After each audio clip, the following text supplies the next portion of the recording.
Hey, what's up, everybody? Jody Opinionated Window Cleaner coming at you first thing this morning. Yes, I look like crap. I got my bleached out sweatshirt on. I haven't shaved in a day or two. Oh, well, y'all didn't tune in to see how pretty I am, that's for sure. Guys, today I want to talk about phone etiquette, how to answer the phones, and how to make sales on the phones. And it's going to be a step-by-step guide, so this will be a little bit of a longer video than what I normally do. The most important thing is how you answer the phone. That is your first few seconds. You got to make that impression. So a couple things that you need to remember, and these are pretty simple. Speak clearly. Ask what you can do to help and introduce yourself and the company. Let me give you bad examples. If you answer the phone and your answer is hello, or Joe here, or what's up, that's not good phone etiquette, guys, for a business. That's fine for answering for your friends, but when you're running, that's not how you want to answer the phones. A good example, and I'm going to give you two of them, is thank you for calling Circle H. Joe speaking. What can I do to help you? I've thanked them. I've introduced the company. I've introduced myself, and I've asked what I can do to help them. And yes, Moose is in the background. Another way I like to answer the phone, it is a beautiful day at Circle H. This is Joe. How can we help you? Now, that sounds kind of fishy and stuff, but people like to hear it's a nice day at Circle H. They like to hear it's a beautiful thing. People like to hear good things, so you can incorporate that. And anything you incorporate into how you answer it, make sure you introduce yourself, your company, and ask them what you can do for them. So you can incorporate that any way you want to, as long as you cover them three basic things. Next thing, when the prospect is talking, shut up and listen. The worst thing you can do is be interrupting the customer while they're trying to explain to you what they need. You definitely want to have a pad at all times to jot notes down. As they are talking, you need to be writing things down. Customer wants this, customer wants that, customer says house is this, customer says house is that. Always be writing yourself notes while the customer is talking, because you won't remember that stuff in a few minutes. Maybe they tell you it's in Wilmington, North Carolina, so I'm already scratching down Wilmington. Make sure you have a pad there to write with. Like I said, do not interrupt the prospect. You never interrupt your customer. Do not be distracted. I see this all the time. You're sitting there listening to the customer. They're trying to tell you what you need, and you got this going on in the background. So you're over here, well, hey, don't say, let me do this. And you're covering the phone up, and you're not hearing half of what the customer says, the prospect says. If you're going to be on the phone with a prospect, make sure you are not distracted.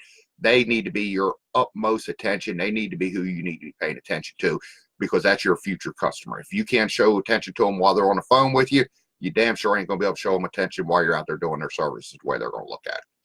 So that's the first thing. Let's scoot right on over here. Next thing is ask questions. Once the customer gets done telling you what they need, start asking questions. What is the address of the property is a question you always want to ask as soon as possible. You want to know where the property is located at, so you can put that in your notes. How soon are you wanting to have this service completed? That's another thing. Are they needing it done today? Are they waiting for 2 weeks? Are they trying to wait a month out? You know, find out how quick they want this service done. And always ask them, how did you hear about us? Because if you're doing phone sales and phone etiquette, you should be tracking how the people are getting your number. It's very important for your advertising. And the way I do it is I keep a list here, and I got Home Advisor, I got Facebook, I got web page, I got referral, past customer. And all I do is when I ask them that question, I put a check mark beside that one. At the end of the month, I go through and figure out where are the customers coming from. Guys, that is so important in tracking your marketing. It's a very simple thing. All you got to do is ask, how did you hear about us? So after you've got that out of the way, start offering your customers solutions. And by this time, hopefully they're not a prospect and you're looking at them as a customer. Offer them solutions to the problem they have. If you do not know the solution, get someone that does. And listen to what I am saying here, guys. Worst thing you can do is answer the phone. You're talking to the customer. They're asking you about something that you have no idea, and you're wasting their time. As soon as you see it's something that you don't have no idea on doing, maybe you're the assistant answering the phone, maybe your office manager's answering the phone, and she don't understand how to clean a window or how to do a roof clean, or like us, we do chimney sweeps. She don't understand that service. Then she needs to put that person on the phone with somebody that does. Say, hang on, ma'am or sir, give me just a second. I'm not too sure about what you're asking, but let me get somebody that can help you. Do not waste your prospect's time. Have you ever called into a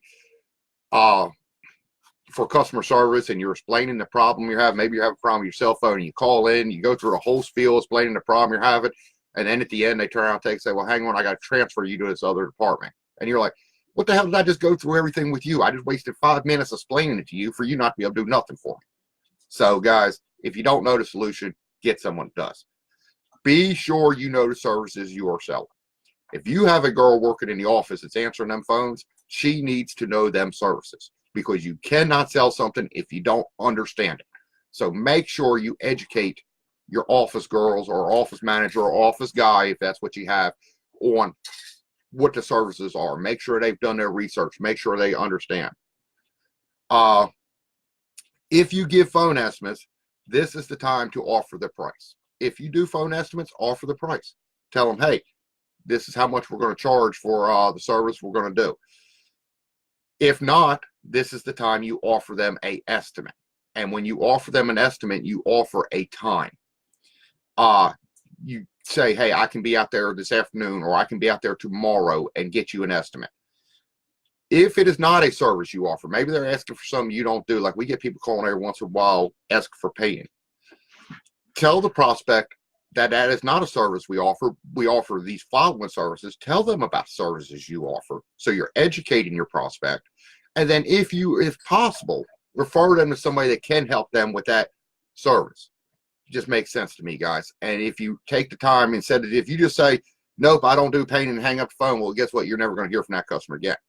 But if you say, no, I don't do painting, but I do pressure washing, window cleaning, dryer vent cleaning, chimney sweeping, and gutter cleaning, you know what? They might just need one of them services either today or in the future and not realize you offer them. So tell the prospect what services you offer if you cannot help them. Important thing. Now, when we get into the sale part, assume the sale. That is the most important thing when making phone sales or talking to somebody on the phone about a sale. Assume the sale. These people have already called you, so they want an expert. They want you. You just got to assume it. Give 2 options on dates you can do the service. Just like if somebody calls me today and I'm going to turn around and answer a phone, and I tell them all about my window cleaning, I give them the price, and the next thing I'm going to turn around and take and say is, can I go ahead and schedule that for you? I have Monday or Wednesday open at 8:30 in the morning. I'm going to give them 2 different options, if at all possible. Reason being, I'm going to assume the sale. I'm going to go ahead and try to get them scheduled. A lot of people make the mistake. They give them the price and they never ask for the sale. You got to ask for it. If you want to do that service, you need to ask the customer. You also need to let the prospect know that you want to do the service. There's nothing wrong with saying, hey, I really want to do this window cleaning job for you. Hey, I really want to do this pressure washing job for you. Nothing wrong with that. This next one is going to be hard for y'all to understand, but I think you will get it. Once the sale is completed, shut up. Let me say that again. Once the sale is completed, shut up. All you can do at this point is go downhill. Don't try to sell the job after it's already sold. And think about it. And that's not saying you can't talk to them about other things. But once you have that window cleaning job sold, you have it scheduled, shut up and move on. That's the worst thing you can do in sales, is keep running your mouth. So keep that in mind, guys. Going right on. Now we're going to talk about how to make the hard sales, because a lot of times you get customers that call in and it's not the easy sale, it's the hard sale. One of the things you get is, well, I am waiting for more estimates. Well, how do we combat that? It's very easy. First of all, you have to understand they're trying to save money, and you cannot blame them for that, because I guarantee every one of you guys try to save money and your business wasn't possible. So normally if somebody says, I am waiting for more estimates, I use something like this. I understand we probably will not be the cheapest, but we want you to be our customer for the next 20 years. In order to do that, we have to charge a little more to cover the insurance and operating expenses of running a legitimate company. Very simple response to that, and you can change up to whatever you want to fit, but understand their problem. Understand that they're trying to save money. Understand that they, just like anybody else, they're looking for a deal. Explain to them why you are going to be a little bit more expensive than the guys they call around. Because if they say, I am waiting for estimates, more estimates, if you don't explain this at this point, you pretty much, unless you're the cheap guy in town, you've lost that job. So explain to them, hey, you know what? I'm going to be probably a little bit more expensive than everybody else, but I do a good service. I don't want to be here just 1 year for you. I want to be here for the next 20 years. And the only way I can do that is staying in business, keeping my insurance legit, keeping my employees paid well. Explain them solutions. Another one that we hear all the time in this business is, let me talk to my spouse. I hear it all the time, and I'm sure you guys do. And the way I respond to that is perfect. If they have any questions, tell them to feel free to call me also, and I will be glad to explain it to them. Very simple response. The worst thing you can do, and I've actually seen people telling people this, is say something like, oh yeah, I understand you got to get your wife or husband's permission before you can spend that money. Don't never insult your customer. They are in a marriage. They want to talk to their spouse. It makes perfect sense. I'm not married. If I was married and my wife went out and spent $500 to have our house pressure washed without talking to me, I'd be a little bit pissed off. So understand where they're coming from and offer a solution. Yes, I understand you want to talk to your husband or your wife. And if they have any questions, tell them to call me and I will be glad to explain the service to them and what we're going to do for that money. Real simple. Then the old famous one, this one we've all heard, the last guy only charged me $99. You're giving me a price of $300 and the last guy only charged me $99. And it's very simple how you respond to that. Yes, ma'am or sir, we run into that all the time. Unfortunately, the companies charging those prices are not able to stay afloat and end up going back to their 9-to-5 job, which would explain why you're calling me this year and can't find a service provider from last year. So while I would love to give you a $99 price, if I want to stay in business and be your service provider for the next 20 years, I have to charge enough to make it where I can make a profit. Nothing wrong with saying you want to make a profit. They get it. They know you're in business. You don't have to rip them off, but charge a fair price. So that's how I combat 3 of them things that are hard sales. Now, last thing I'm going to cover is after the call. When you hang that phone up, first thing you need to do while it's fresh in your mind is put all the information in your database. You're going to do this for a couple reasons. A, for follow-ups in the future. B, so you can contact them in the future. And C, when they call back and you don't remember everything about the conversation and you will forget things, you can pull their name up and have the whole conversation there.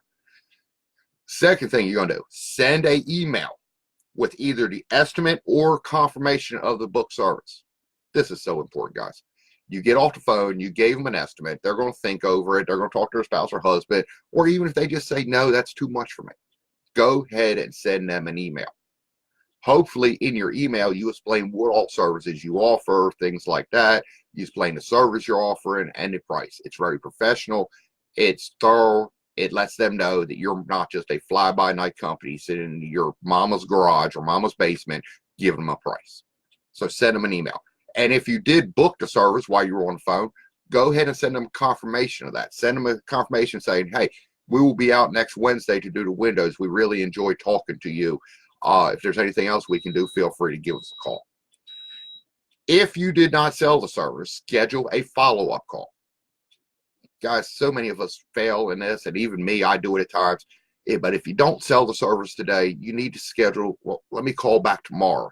And just call them back and be nice about it. Hey, we talked yesterday about the window cleaning. I want to know if you found anybody to do that. Repetition sells jobs. So, guys, that's all I got for you today. I hope this helps out with the, phone etiquette, phone sales, whatever you want to call it. It's a little bit of a guide I wrote up, and I'm actually going to be going over this with my office people tomorrow morning. I now have 2 office girls, the one office manager, and I just hired another girl to help out part-time. So I'm going to be going over this step by step with them, and I figured, since I wrote it up for them, maybe you guys could use it too. This is Joe, the Opinionated Window Cleaner. I'm out here. Hope you all have a great day.